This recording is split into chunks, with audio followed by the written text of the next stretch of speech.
Merci beaucoup à MM, Mathieu et Mélodie. Et puis Chan, MSM. Ça me fait penser à un trio d'attaquants au soccer, mais j'en parlerai pas. Donc merci à vous. Vendredi soir, après notre rencontre pour célébrer le Vendredi Saint, j'ai demandé à ma femme, j'ai dit, tu n'as pas trouvé ça un petit peu étrange, on ne chante pas ensemble, on a toujours des masques, on ne prie pas ensemble parce que, à cause des consignes et tout. Et finalement, elle m'a dit, mais tu sais, d'écouter la musique, d'écouter chanter, ça me permet de me concentrer plus sur les paroles. Alors, je pense qu'on peut toujours regarder le verre à moitié plein ou à moitié vide. Ça dépend si nous sommes pessimistes ou optimistes.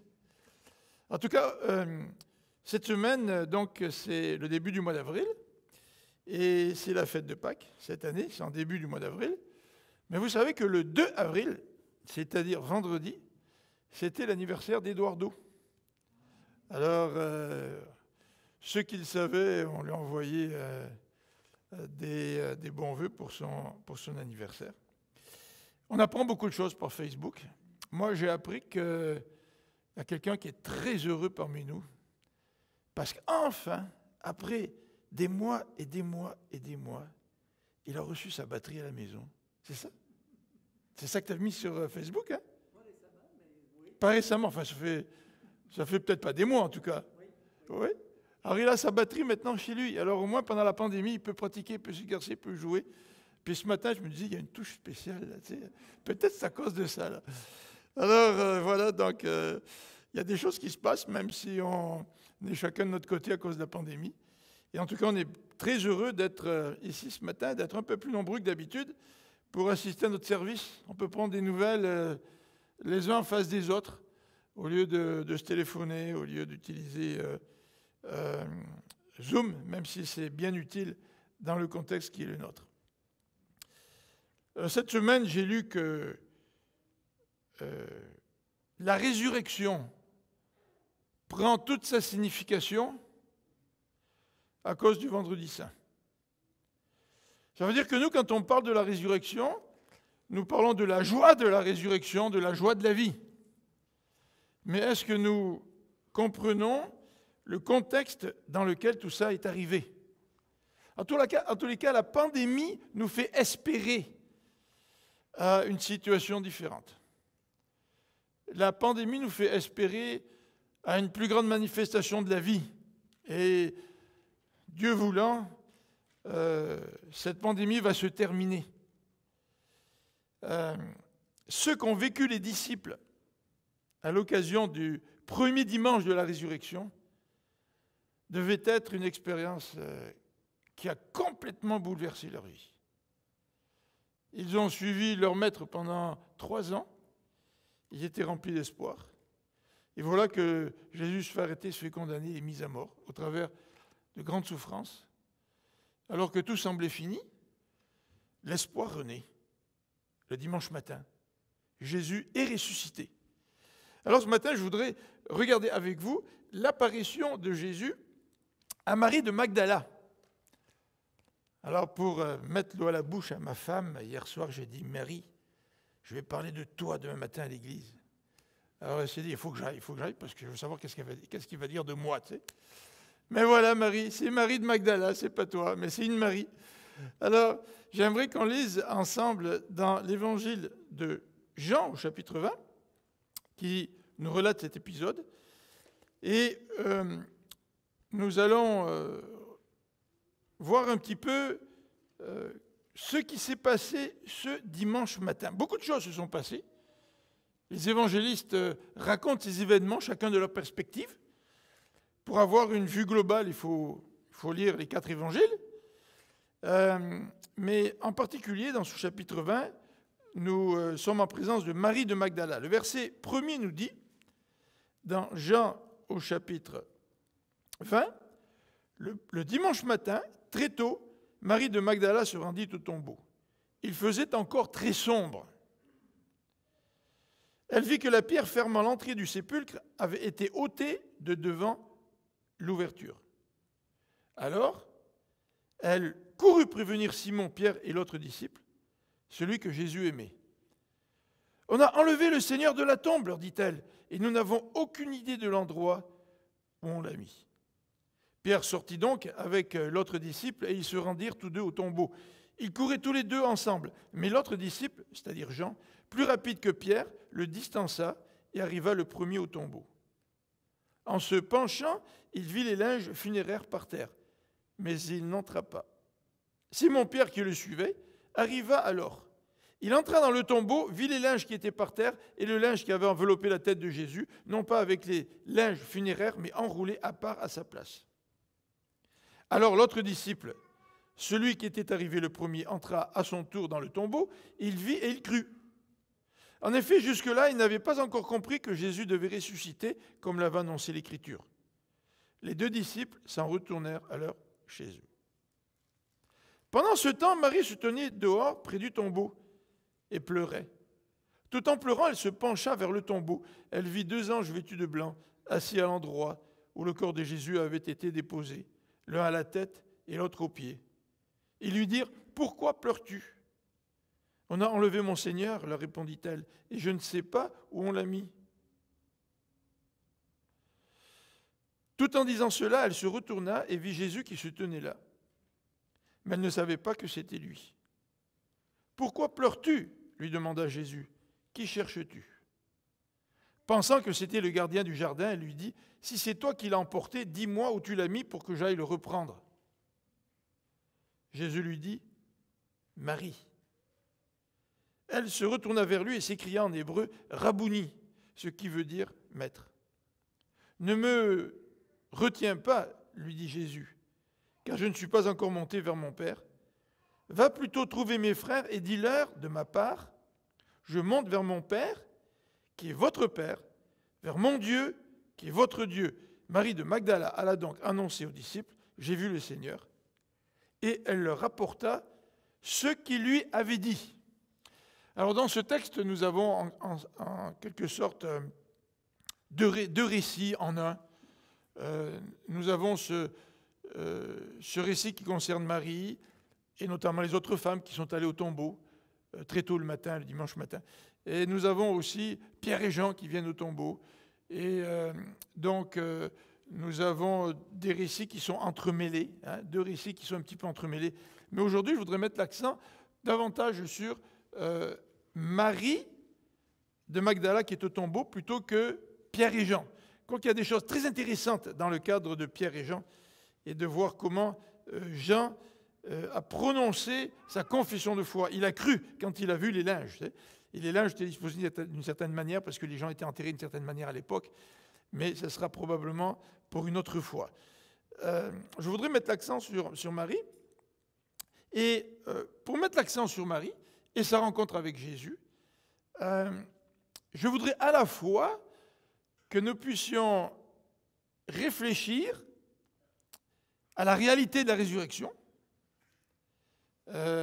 mais aussi, je voudrais que nous puissions essayer de comprendre le contexte de ce passage, on va essayer de comprendre un petit peu les différents événements, comment ils se sont succédés, mais aussi, ce que j'aimerais, c'est que nous puissions nous mettre un peu plus que d'habitude dans la situation de Marie.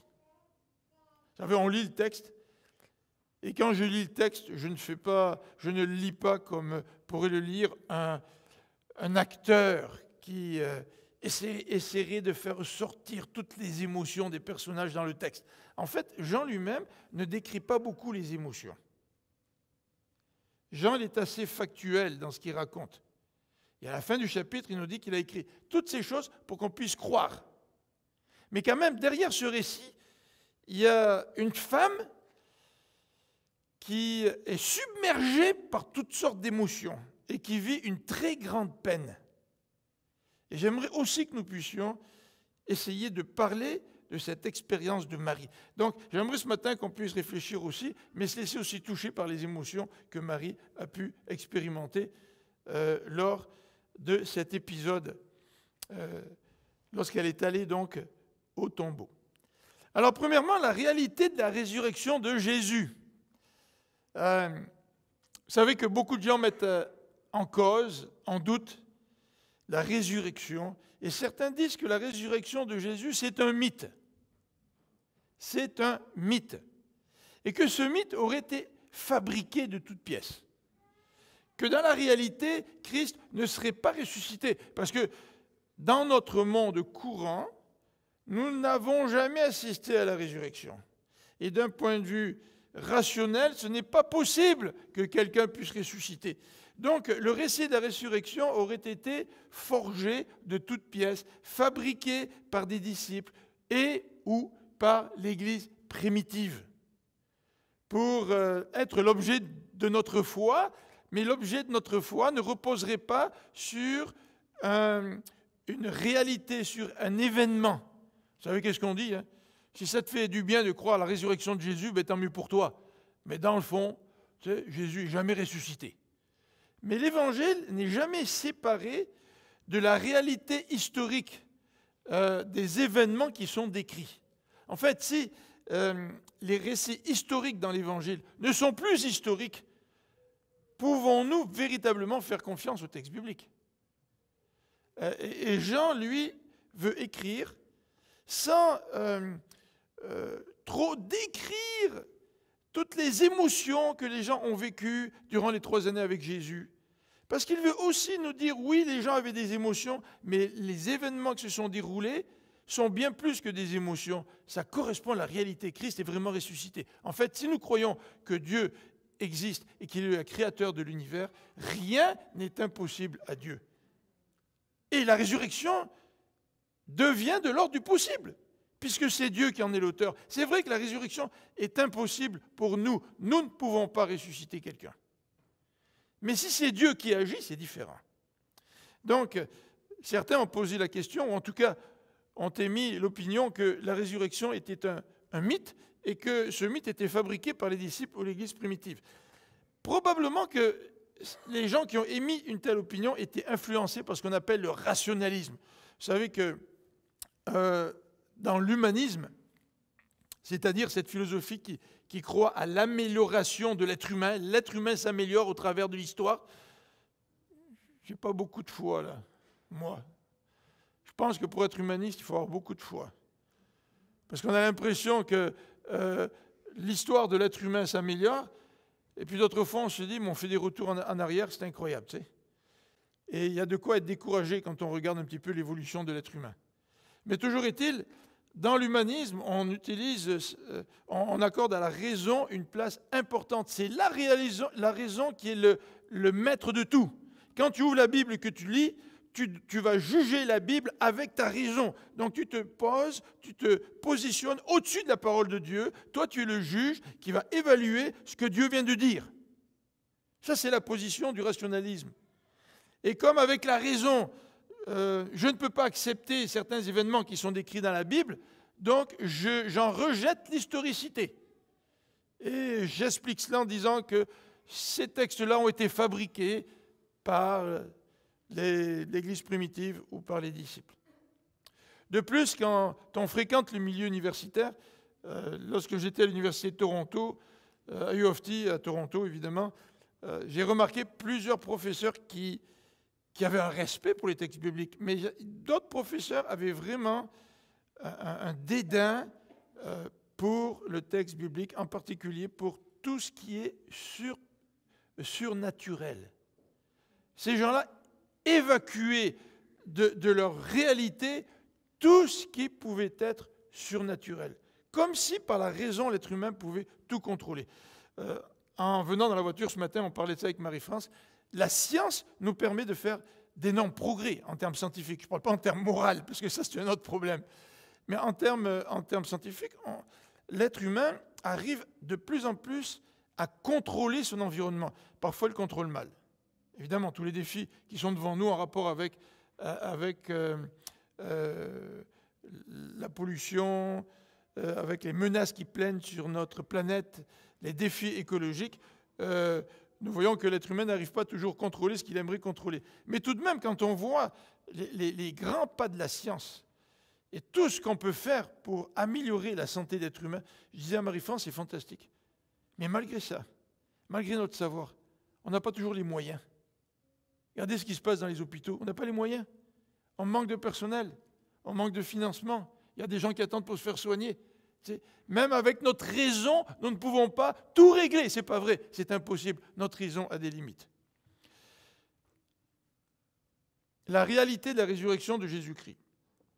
Eh bien, ce n'est pas juste nos contemporains qui remettent en doute la résurrection de Jésus-Christ, mais les pharisiens avaient remis en question la résurrection de Jésus. Les sadducéens ne croyaient pas à la résurrection, les pharisiens y croyaient, mais pas celle de Jésus, par exemple.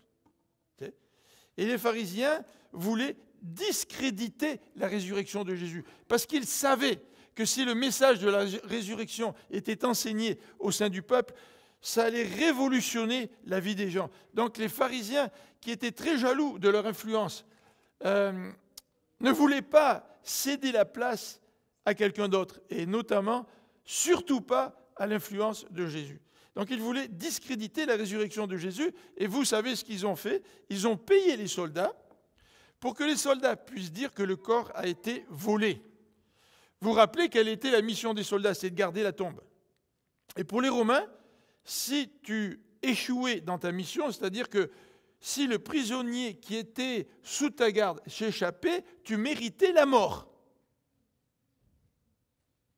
Alors comment des soldats auraient-ils pu accepter de dire que le corps n'était plus là, alors que le corps était sous leur garde, sachant que ce qui méritait, c'était la mort? Eh bien, les soldats, de connivence avec les pharisiens, ont accepté cet argent qui leur a été donné pour qu'ils trouvent cette excuse: le corps a été volé, même si ça pouvait représenter des problèmes pour eux. Les pharisiens les ayant rassurés en disant: bon, on ira voir Pilate, puis on essaiera de faire en sorte que vous ne soyez pas châtiés pour avoir failli à votre mission. Même au temps de l'apôtre Paul, et l'apôtre Paul y consacre un chapitre, au chapitre 15, des gens reniaient la résurrection physique de Jésus-Christ. Ce n'est pas nouveau d'entendre des gens nier la résurrection de Jésus-Christ. Et c'est la raison pour laquelle l'apôtre Paul a écrit l'épître aux Corinthiens pour contrer cette pensée-là de certaines personnes au sein de l'Église. Oh, Jésus n'est pas ressuscité physiquement. Et Paul est en train de dire, si Christ n'est pas ressuscité, nous sommes les plus malheureux du monde. Parce que la résurrection, c'est le fondement de la prédication de l'Évangile. La prédication de l'Évangile, ce n'est pas seulement que Jésus nous aime, ce n'est pas seulement que Jésus pardonne nos péchés, mais la prédication de l'Évangile, c'est Jésus ressuscité. Et vous vous souvenez, on en a déjà parlé à quelques reprises, lorsque nous présentons l'Évangile à quelqu'un, est-ce que nous lui disons que le Christ est ressuscité? Oh, je ne vais pas trop dire ça. Ce n'est pas à la mode de parler de la résurrection. Les gens n'y croient pas vraiment. Mais Paul n'hésitait pas. Paul, dans Actes au chapitre 17, alors qu'il parlait aux Athéniens, il leur dit, à la fin de son discours, que le Christ est ressuscité. Et c'est à ce moment-là que les Athéniens ont décidé de ne plus l'écouter. Paul n'a surtout pas parlé de la résurrection au tout début de son discours aux Athéniens, parce qu'il savait que s'il commençait avec la résurrection, personne ne l'écouterait. Donc il a présenté tout son témoignage, tout son discours, et ce n'est que vers la fin qu'il n'a pas oublié ce qui est important, c'est de parler de la résurrection. Si la résurrection était une invention, eh bien Marie n'aurait pas été un bon choix. Imaginez-vous là. Si vraiment les disciples ont inventé la résurrection, si les premiers chrétiens ont inventé la résurrection pour essayer de confectionner une nouvelle foi pour ces chrétiens-là, tu sais, sans que ça soit vrai au point de vue historique, mais pourquoi aurait-il choisi Marie? Marie n'est pas un bon choix, c'est ce que Calvin nous souligne dans un de ses commentaires. Marie n'est pas un bon choix. Si tu veux convaincre les gens de la résurrection, alors que la résurrection n'a pas eu lieu, au moins essaie de trouver des témoins qui soient crédibles. En cours, c'est important des témoins crédibles. Vous avez peut-être suivi un petit peu le procès du policier qui a tué George Floyd aux États-Unis. Je ne sais pas si vous avez écouté un petit peu, mais les témoignages qui ont été donnés, là, c'était des témoignages extrêmement forts. Tu cherches des témoins qui peuvent marquer l'auditoire par leur témoignage. Marie, c'était la dernière des témoins. Pourquoi?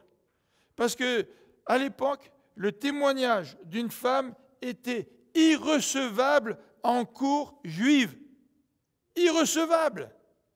Lorsque l'avocat arrive ou le procureur arrive et puis choisit un témoin, puis que ce témoin n'est pas crédible, c'est sûr que ça va démolir toute son argumentation.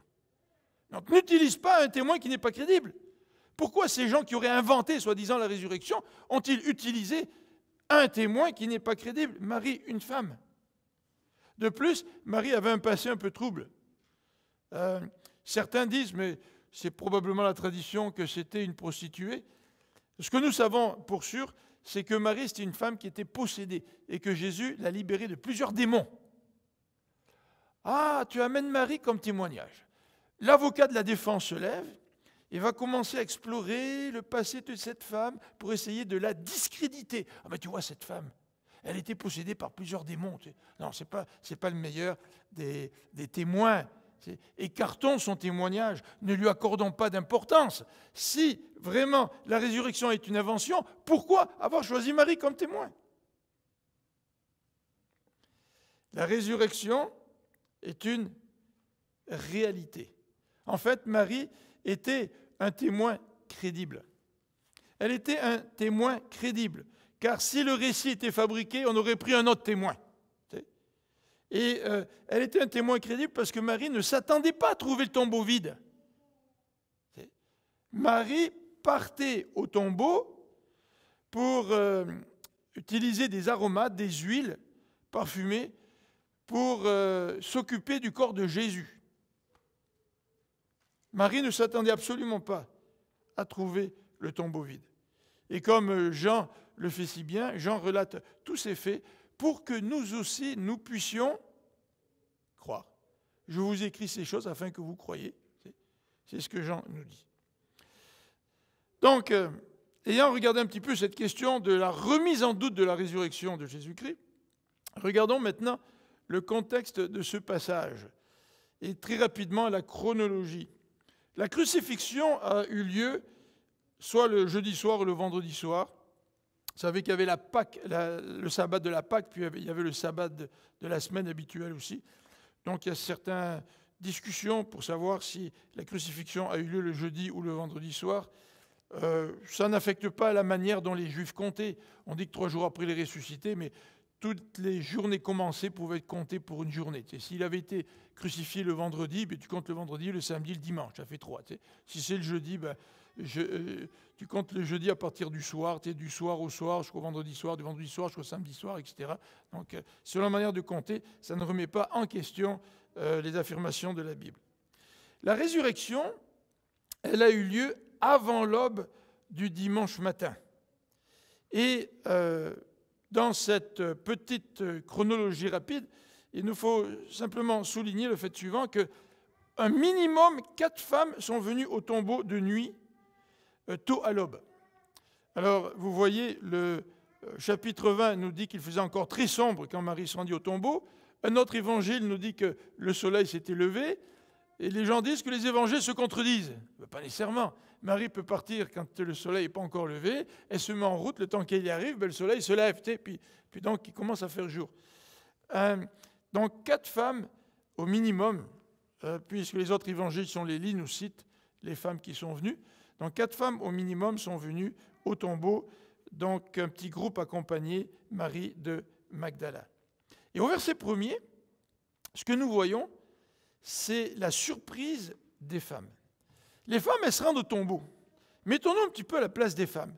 Elles amènent avec elles des aromates, des huiles qu'elles ont achetées, puis elles veulent les utiliser pour s'occuper du corps de Jésus. Le corps de Jésus avait déjà été, dans un sens, embaumé, entre guillemets, là, par Joseph d'Arimathée, mais les femmes voulaient rajouter certains produits donc, dans cette tâche pour s'occuper du corps de Jésus. Mais dans leur désir de s'occuper de Jésus, Jean ne nous dit pas si les femmes avaient pensé à un problème majeur. C'est qu'il y avait une grosse pierre devant le tombeau, tu sais. Et puis qu'il fallait de la main-d'œuvre pour faire rouler cette grosse pierre. Vous savez, quand on aime quelqu'un, l'amour ne fait en sorte que nous ne nous arrêtons pas aux défis qui sont devant nous. Les femmes se sont dit, il faut y aller, il faut prendre ces huiles, ces aromates, il faut y aller. Il y a peut-être des problèmes, on verra bien quand on y sera. Souvent, les sceptiques sont arrêtés par le moindre petit problème. Ou ceux qui manquent d'amour sont arrêtés par le moindre petit problème. Les femmes sont parties. Mais voilà, aux surprises, la pierre qui fermait l'entrée du sépulcre, parce que le sépulcre était creusé dans le roc, donc il y avait une grosse pierre qui avait été roulée devant pour en fermer l'entrée, et une grosse pierre qu'un homme seul ne pouvait pas déplacer. Donc elles ont la surprise de voir que cette grosse pierre est déplacée, et cela suscite évidemment des questions chez ces femmes-là. Et en particulier, on voit les questions de Marie de Magdala. Qui a fait ça? C'est qui a fait ça? Qu'est-ce qui s'est passé? Une autre question qu'elles peuvent se poser, c'est est-ce que le corps a été volé? En fait, Marie de Magdala était convaincue que le corps avait été volé. Et elle ne savait pas par qui. Et ces femmes voulaient rendre un hommage à celui qu'elles aimaient, et elles arrivent devant la tombe, impossible de rendre l'hommage à celui qu'elles aimaient. Alors comment aurez-vous réagi, vous? Vous êtes remplis d'amour pour le Christ, vous avez évidemment beaucoup souffert durant ces derniers jours-là. Vous arrivez ce dimanche matin très tôt pour compléter l'embaumement du corps du Christ, et vous voyez que la pierre est déplacée, vous voyez que le corps n'est plus là. Non, mais vraiment, là, au niveau des émotions, comment vous auriez réagi au niveau des émotions? Est-ce qu'il a été déplacé par Joseph d'Arimathée? Pourtant, ça n'a pas de sens. Le tombeau, il était destiné à Joseph, et puis il était neuf. Et puis Joseph l'a donné pour Jésus. Ça n'aurait pas de sens que Joseph d'Arimathée le déplace. Qu'est-ce qui se passe encore? Déjà, ces pauvres femmes étaient déboussolées par tous les événements auxquels elles avaient été témoins durant ces 3 derniers jours. Elles se demandaient peut-être, mais qu'est-ce qui se passe encore? Et pendant ce temps-là, Marie de Magdala donc, est envoyée par les femmes vers Pierre et Jean pour leur dire ce qui s'est passé. Donc Marie s'en va pour aller voir Pierre et Jean. Et dans le contexte du passage, il nous faut se rappeler ce qui est arrivé dans ce temps-là. À ce moment-là, Marie de Magdala s'en va, les autres femmes restent là. Et Matthieu 28, au chapitre 28, versets 5 et 7, nous dit que les femmes voient les anges. Il y a 2 anges qui apparaissent là et qui disent aux femmes que le Christ est ressuscité. Mais Marie de Magdala n'est pas là. Elle a couru pour aller prévenir Pierre et Jean que la pierre avait été roulée, que le corps n'était plus là. D'ailleurs, c'est ce que dit le verset 2 du chapitre 20 de Jean. Au verset 2, Marie donc court prévenir Simon, Pierre et l'autre disciple, celui que Jésus aimait. « On a enlevé le Seigneur de la tombe, leur dit-elle, et nous n'avons aucune idée de l'endroit où on l'a mis. » Je ne sais pas si nous percevons à la lecture comme ça le désarroi de cette femme. Mais dans son contexte, je pense que cette femme était complètement désorientée, en plein désarroi. C'est encore une goutte supplémentaire à tout ce qu'elle a expérimenté depuis les 3 derniers jours. Et en entendant cette nouvelle, nous dit Jean, Pierre et Jean, donc l'autre disciple, c'est celui que Jésus aimait, et Jean se présente souvent, enfin à plusieurs reprises, en utilisant cette expression, donc nous savons que c'est Pierre et Jean. Pierre et Jean courent au tombeau, mais Pierre et Jean sont suivis de Marie. Mais Jean court plus vite. Ensuite, c'est Pierre qui arrive, et ensuite, ça va être Marie qui arrive. Et quand Marie va arriver, eh bien, elle va être toute seule. Parce que Pierre rentre le premier, Jean le suit, il voit le tombeau vide, le texte nous dit que Jean y croit, et ils partent. Et Marie, sur ces entrefaites, arrive, parce qu'évidemment, elle s'est déplacée probablement moins vite que les 2 autres disciples. Mais avant de regarder le dernier aspect de cette étude ce matin, c'est vraiment l'apparition de Jésus à Marie de Magdala, j'aimerais, dans le contexte, nous rappeler l'état d'esprit des disciples et l'état d'esprit de Marie. Quel était leur état d'esprit? En ce dimanche matin, là. Donc, Jésus vient d'être arrêté, crucifié, quel est leur état d'esprit. Ce Jésus, envers qui les disciples ont à quelques reprises admis qu'il était le Fils de Dieu. Vous vous rappelez dans Matthieu 16, Pierre se tourne vers Jésus en disant « Tu es vraiment le Christ, le Messie, le Fils de Dieu ». Dans Jean 6, au verset 69, il est dit aussi que Jésus, après la multiplication des pains, alors que tout le monde s'en va, Pierre dit « À qui irions-nous ? Tu es le Fils de Dieu, tu es celui qui a les paroles de la vie éternelle. » tu sais. Donc, ils ont placé tout leur espoir dans ce Jésus, même s'ils n'ont pas tout compris. Quel était leur état d'esprit? Eh bien, Boyce, dans son commentaire, je crois que c'est Boyce qui dit « Quand ce jour-là du dimanche matin, les disciples étaient dans un état d'esprit que nous pourrions décrire comme suit. La mort de leur foi et la mort de leur espoir. Ils ont vécu une expérience de mort. Une mort au niveau de leur foi et une mort au niveau de leur espérance. À tel point que Thomas, au chapitre 20, au verset 25, ne croit pas évidemment que Jésus est apparu aux disciples. Thomas dit au verset 25, « Si je ne vois pas la marque des clous dans ses mains, et si je ne mets pas mon doigt à la place des clous, et si je ne mets pas la main dans son côté, je ne croirai pas. » Remarquez la manière dont il dit. Il le dit en étant incrédule. Mais nous, on dit « Ah, Thomas, c'est l'incrédule. » On dit même aux gens « Fais pas ton Thomas. » Là, tu sais. C'est rentré dans les expressions quotidiennes. Tu sais. Mais Thomas n'était pas plus incrédule que les autres. Leur foi était morte avec la mort de Jésus. Et remarquez que Thomas aurait pu dire si je vois la marque des clous dans ses mains, si je mets mon doigt à la place des clous, si je mets ma main dans son côté, je croirai. Il n'était même pas disposé à croire, parce qu'il ne l'a pas formulé de cette manière-là. Il l'a formulé de manière négative. Si je ne vois pas, si je ne mets pas mon doigt, si je ne mets pas la main, je ne croirai pas. Thomas, sa foi était morte. Et leur espoir était mort aussi. Vous vous rappelez les disciples d'Emmaüs, quand ils rencontrent Jésus, et puis ils disent à Jésus, mais tu ne sais pas ce qui s'est passé à Jérusalem? Et puis ils parlent de celui qui était prophète, que celui qui était l'envoyé de Dieu. Eh bien, il est mort. Et puis ils disent même, tous nos espoirs, ils utilisent le mot espoir, toute notre espérance a disparu. Leur espoir est mort.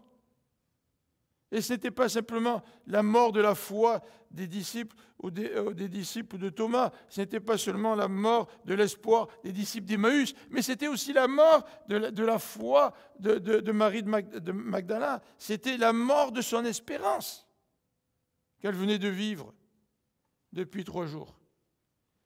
Et le texte nous dit qu'ils étaient tellement découragés que de toute façon, ils se sont tous dispersés. Jésus l'avait prédit. Il avait dit, vous serez dispersés. Tu sais. Et seulement Jean s'est retrouvé au pied de la croix avec quelques femmes. Là. Les autres étaient partis chacun de leur côté. Les disciples d'Emmaüs retournaient chez eux. C'était la fin de cette belle expérience. C'était fini. Le rideau tombait. C'était un point final. Voilà ce qu'expérimentaient ces disciples dans ce contexte. Maintenant, si nous voulons regarder Jésus qui apparaît à Marie de Magdala, il nous faut nous rappeler encore un petit peu qui était cette Marie de Magdala, quoiqu'on en a parlé un petit peu jusqu'à présent. Luc 2, verset 8 nous dit que Jésus a chassé 7 démons de Marie. Alors nous on lit ça, puis bon, si on croit plus ou moins aux démons, on passe par-dessus. Mais si on se renseigne un petit peu, nous pouvons très très bien comprendre ce qu'était la vie de Marie de Magdala possédée par des démons.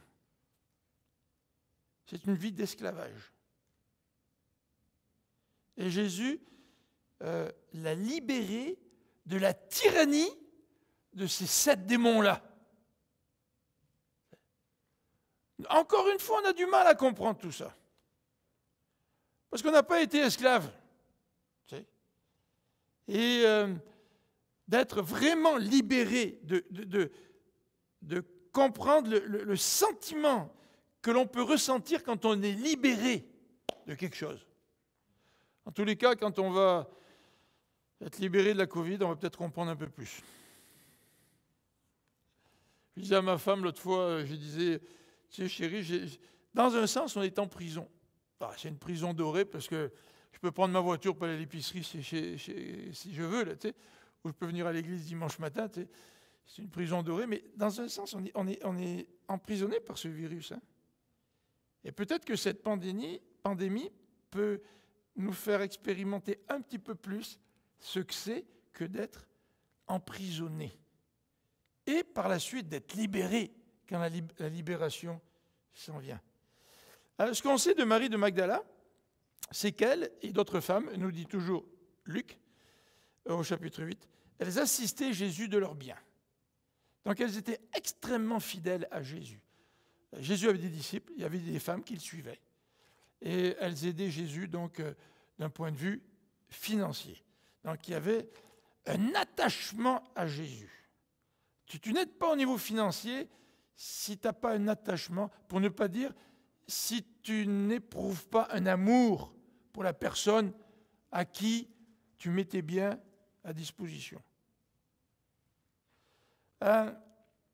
Une petite précision, c'est que Marie de Magdala n'était probablement pas la femme dont il est mentionné dans Luc 7, alors que Jésus est invité à un banquet chez un chef religieux, et que le chef religieux ne lui a pas lavé les pieds, puis à un moment donné, une femme arrive, et puis il pleure, et puis mouille ses pieds, les essuie de ses cheveux, etc. Probablement, ce n'était pas elle. Le texte ne dit pas que c'est Marie de Magdala. La tradition a donné certains détails qui ne sont peut-être pas aussi véritables qu'on le croit. Elle n'était pas non plus une prostituée. Le texte biblique ne dit pas que Marie de Magdala était une prostituée. C'est à Marie, cette Marie-là, que Jésus donc apparaît. Mais Jésus, le Jésus ressuscité, apparaît à une femme qui souffre. Et c'est là, je crois qu'il faut de temps en temps lire la Bible en essayant de se mettre dans la situation des gens, en essayant de comprendre les émotions qui étaient les leurs, en essayant de comprendre mieux la profondeur de la souffrance qui était les leurs. La douleur de Marie.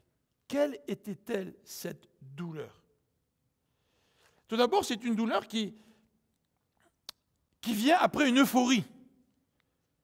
Vous savez, quand vous êtes euphorique, vous vivez une grande joie, puis une catastrophe arrive, là, c'est comme un contraste qui est éprouvant au niveau des émotions. Quand on passe d'émotions très élevées à des émotions beaucoup plus tristes, et puis que, vous savez, c'est très dur au niveau émotif. Là. Des grandes joies, c'est dur à vivre. Et ils ont vécu la grande joie de l'entrée de Jésus à Jérusalem, lorsqu'il était assis sur cet âne, puis que la foule était en liesse, la foule était en délire.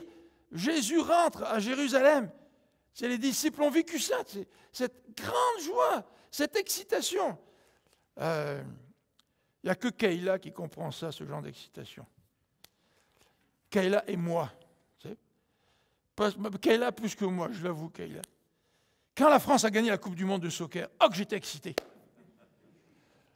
Mais Kayla, elle était excitée plus souvent que moi parce que les Brésiliens l'ont gagné. Combien? 5 fois, Kayla? 5 fois. 5 chances qu'ils ont eues, c'est incroyable. La France, ce n'était pas la chance, c'était vraiment... Non, mais c'est vrai, vous avez vécu des grandes joies. Est-ce que ça vous arrive? Est-ce que vous pouvez, dans votre vie, penser à des moments de grande joie?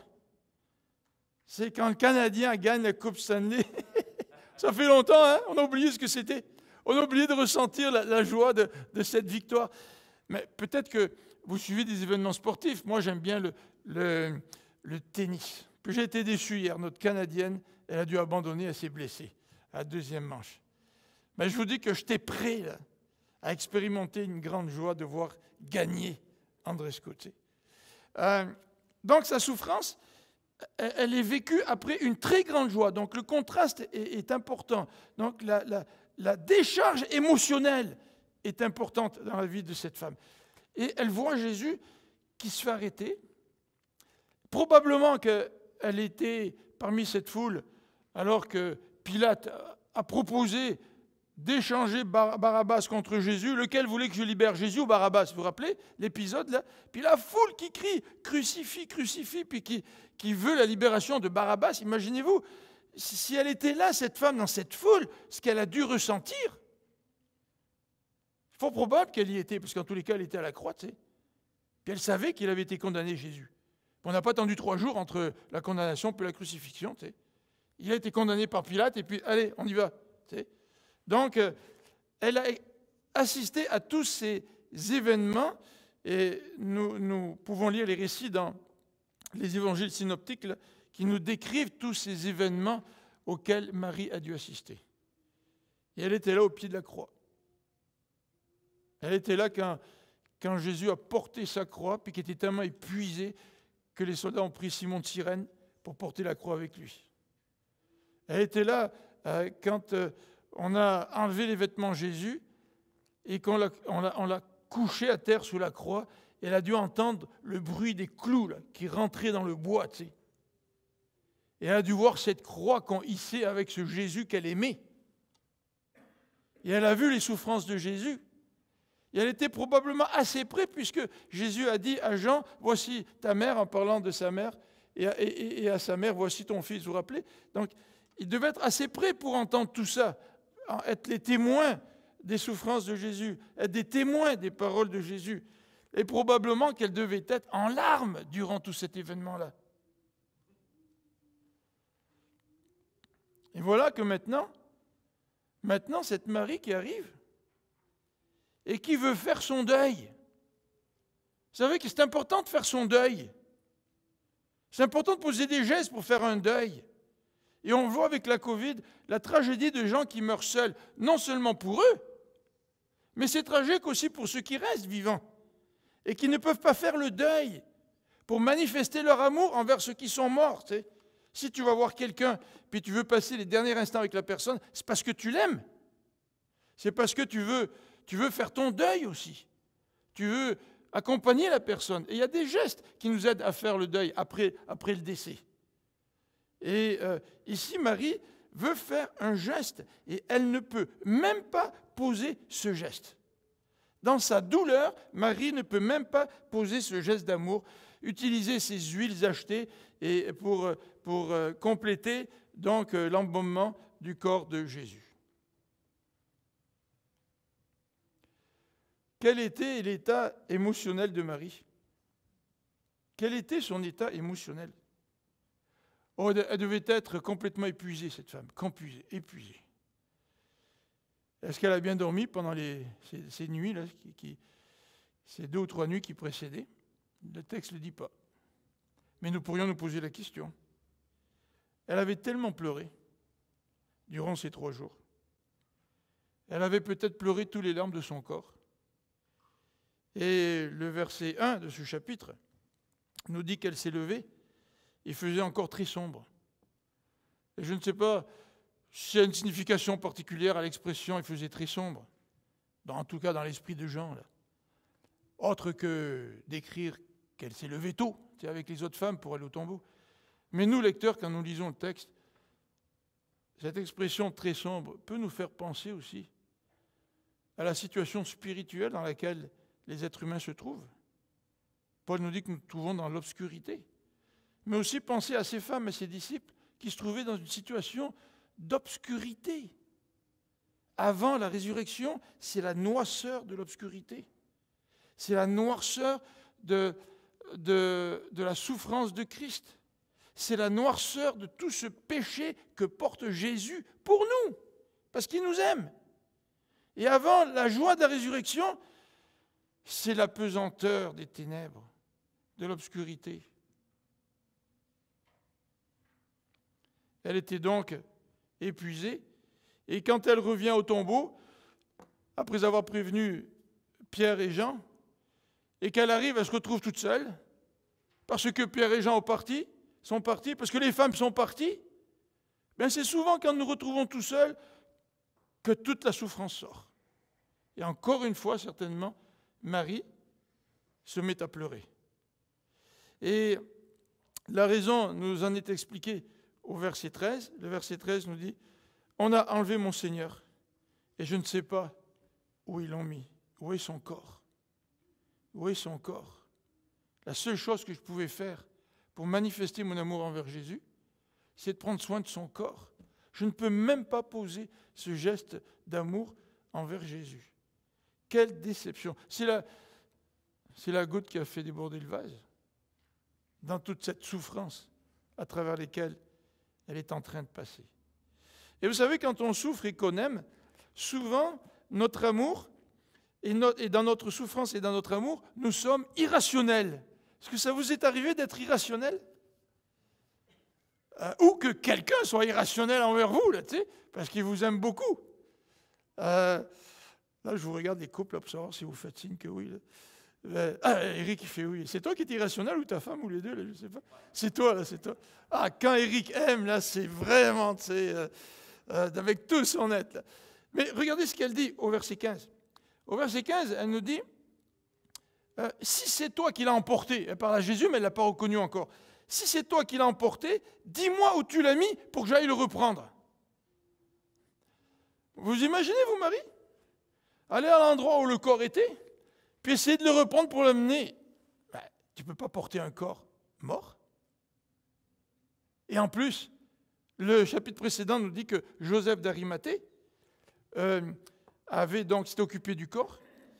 Et certaines Bibles, comme la Bible seconde, nous dit qu'ils avaient utilisé 100 livres d'aromates et d'épices. 100 livres. Le corps de Jésus plus 100 livres. Dans notre version de la Bible seconde qu'on utilise, au chapitre 19, au verset 39, il parle de 35 kilos de produits, d'épices, pour pouvoir prendre soin du corps de Jésus. Mais pour elle, c'est tellement important de savoir où le corps de Jésus était. Et même cette réflexion fait ressortir l'intensité de son amour, mais aussi l'intensité de sa souffrance. Le texte ne s'arrête pas là. Dans ce chapitre 20, nous voyons un déclic. Et c'est le déclic de l'espérance. C'est cette lumière qui s'allume dans l'obscurité, qui fait que tout va changer. Toute sa vision, toute son expérience, toutes ses émotions, tout va être complètement bouleversé par ce déclic. Remarquons que dans le contexte de l'expérience de Marie, Marie n'a pas du tout été impressionnée par les anges qu'elle a vus. Tu sais, elle regarde dans le tombeau, elle voit un ange, et puis l'ange lui dit « Pourquoi pleures-tu » Ou plutôt, elle voit deux anges, et les anges lui disent « Pourquoi pleures-tu » Dans sa souffrance, Marie, est-ce qu'elle a même réalisé que c'était des anges, ou elle l'a compris par après, je ne sais pas. Mais souvent, quand on souffre, là, notre perception, elle est complètement altérée. Cette semaine, quelqu'un qui vivait des émotions très difficiles, et dans la conversation, la personne avait de la difficulté à répondre. Elle était tellement concentrée sur sa souffrance que si j'y posais même une question pour mieux comprendre ce qu'elle vivait, on dirait qu'elle n'avait pas entendu ma question. Et Marie était dans cet état-là. Elle n'était pas du tout impressionnée par les anges. Elle n'a peut-être même pas réalisé que c'était des anges. Et elle n'a pas du tout été impressionnée non plus par le jardinier. Elle n'a même pas revu de toute façon que c'était Jésus. Elle n'avait même pas compris que c'était Jésus. Jusqu'au moment où le verset 16, Jésus l'appelle par son nom. Jésus n'a pas fait de grand discours. Jésus, il a juste dit Marie. Et lorsque Jésus nous appelle par notre nom, ça fait toujours un déclic dans notre vie. Lorsque nous réalisons la vérité de ce que Jean nous dit au chapitre 10, que Jésus connaît chacune de ses brebis par son nom. Alors j'ai parlé de Sean tout à l'heure, mais c'est un bon exemple, Sean. Jésus t'appelle par ton nom, Jeanne. Et nous pourrions mettre chacun notre propre nom. Et Jean nous dit dans Jean 10 que lorsque Jésus nous appelle par notre nom et que nous sommes sa brebis entend sa voix et elle le suit. Voyez-vous, Marie voit le gardien du jardin ou le jardinier. Il lui dit « Pourquoi pleures-tu » Elle lui donne la raison, puis elle se détourne. Et là, Jésus l'appelle Marie. Et là, elle se retourne. Et en se tournant instantanément, elle appelle Rabboni, maître. Elle vient de le reconnaître. Parce que Jésus vient de l'appeler par son nom. Jésus vient de toucher son cœur. Elle le reconnaît. Et le déclic se produit. Les ténèbres se changent en lumière. La tristesse de la mort de Christ se change en vie, celle de la résurrection. Et ce n'est pas étonnant que le message de la résurrection ait bouleversé bien des gens, des millions de gens, depuis 2000 ans. Je voudrais terminer avec cette parole de Jésus au verset 17, et ça va servir de conclusion. C'est que la foi au Jésus ressuscité crée de nouvelles relations. Maintenant, ce n'est plus les ténèbres, il y a quelque chose de nouveau là. Quelque chose de nouveau vient d'être créé. Et le verset 17 nous dit « Ne me retiens pas, lui dit Jésus, car je ne suis pas encore monté vers mon Père. Va plutôt trouver mes frères et dis-leur de ma part, je monte vers mon Père qui est votre Père, vers mon Dieu qui est votre Dieu. » Et là on se dit « Mais qu'est-ce que ça veut dire, ne me retiens pas ?» Le mot veut dire tu tiens quelqu'un. Là, tu sais, là, il y a eu plusieurs interprétations. Mais on pourrait se poser une question, en tout cas, de savoir pourquoi dans Matthieu, au chapitre 28, verset 9, les femmes lui embrassent les pieds à Jésus, puis l'adorent, puis Jésus dit rien. Pourquoi cet ordre ne me touche pas? Pourquoi il demande ça à Marie? Probablement, une des interprétations consisterait à dire, Marie, maintenant que tu me vois que je suis ressuscité, les choses ont changé. C'est l'inauguration de quelque chose de nouveau. Ne me retiens pas, Marie. Je sais que tu m'aimes. Je sais que tu veux me manifester ton amour, mais ne me retiens pas, parce que maintenant, tu as une mission. Maintenant, c'est l'inauguration d'une nouvelle période. Le Nouveau Testament appelle ça une nouvelle alliance. Et Jésus lui dit, dans le cadre de cette nouvelle période, eh bien, tu vas vivre des nouvelles relations. Et d'abord, le fait que Jésus se présente comme le ressuscité donne à Marie, lui permet d'entrer dans une nouvelle relation avec Jésus. Jésus n'est plus mort. Je ne suis plus en deuil à cause de la mort de Jésus. Marie, maintenant, elle rentre en relation avec quelqu'un qui est vivant, avec le Christ. Elle l'a rencontré. C'est ça être chrétien. C'est ça devenir chrétien. Tu as rencontré le Christ. À un moment donné, d'une manière ou d'une autre, Christ t'a appelé par ton nom. Et tu l'as reconnu comme Christ. Tu l'as reconnu comme Christ ressuscité. C'est ça le message de Pâques. C'est ça le message de la bonne nouvelle. Nous avons une nouvelle relation avec le Christ. Et Christ l'a dit, je suis, dans Jean 14, le chemin, la vérité et la vie. Nul ne vient au Père que par moi. Lorsque tu rencontres le Christ, tu es dans une nouvelle relation avec le Christ qui est ressuscité, avec le Christ vivant. Et à cause de cette nouvelle relation, tu as aussi une relation différente avec Dieu. Tu rentres en relation avec Dieu. Nul ne vient au Père que par moi, dit Jésus. Et il le dit dans ce passage, je ne suis pas encore monté vers mon Père, je monte vers mon Père qui est votre Père, vers mon Dieu qui est votre Dieu. Remarquez la nuance dans l'expression ici. Ce n'est pas je monte vers notre Père. Il ne dit pas notre. Pourtant, Dieu est le Père de Jésus, puis aussi le Père des disciples. Mais il y a une différence. Le lien de filialité entre Jésus et le Père est différent, parce que Jésus, c'est le Fils unique qui a donné sa vie.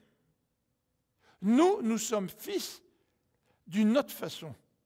Nous sommes fils et filles par l'adoption. Nous avons été adoptés. Et Jésus est en train de dire à Marie, maintenant que tu m'as reconnu comme Christ ressuscité, voilà les nouvelles relations. La relation avec toi et moi, mais maintenant la relation avec les frères et sœurs et Dieu le Père. Vous êtes adoptés, vous êtes dans une nouvelle relation. Moi aussi, je suis fils de Dieu, mais je suis Dieu. Et je suis le Fils unique. Et Jésus termine en parlant de la relation entre les frères et sœurs. Il leur dit, Il dit à Marie, va plutôt trouver mes frères et sœurs. Oui, Jésus a parlé de frères, Jean a parlé de frères à 2 reprises dans l'évangile de Jean, mais il désignait ses frères ou ses demi-frères à travers Marie, sa mère. Nulle part avant, dans l'évangile de Jean, les disciples étaient appelés frères et sœurs. C'est la résurrection de Christ qui crée de nouvelles relations. Nous sommes frères et sœurs. Nous avons le même salut, le même pardon, nous avons le même statut de frère, nous sommes sanctifiés par le Seigneur, nous avons le même esprit, et on pourrait prolonger la liste de tout ce que nous avons en commun, parce que nous sommes, à cause de la résurrection de Jésus-Christ, frères et sœurs dans le Seigneur. Est-ce que la résurrection, c'est un mythe? Oui, certains y croient, oui, ils pensent que c'est un mythe. Il y a certains qui n'ont pas rencontré ce Jésus ressuscité. Et si vous n'avez pas rencontré ce Jésus ressuscité dans votre vie, j'espère qu'aujourd'hui, c'est l'occasion d'entendre Jésus qui te parle par ton prénom et qui t'appelle à le reconnaître comme étant le ressuscité et qui t'appelle à l'accepter comme celui qui te pardonne et qui crée de nouvelles relations entre toi et lui, entre toi et Dieu, entre toi et les enfants de Dieu.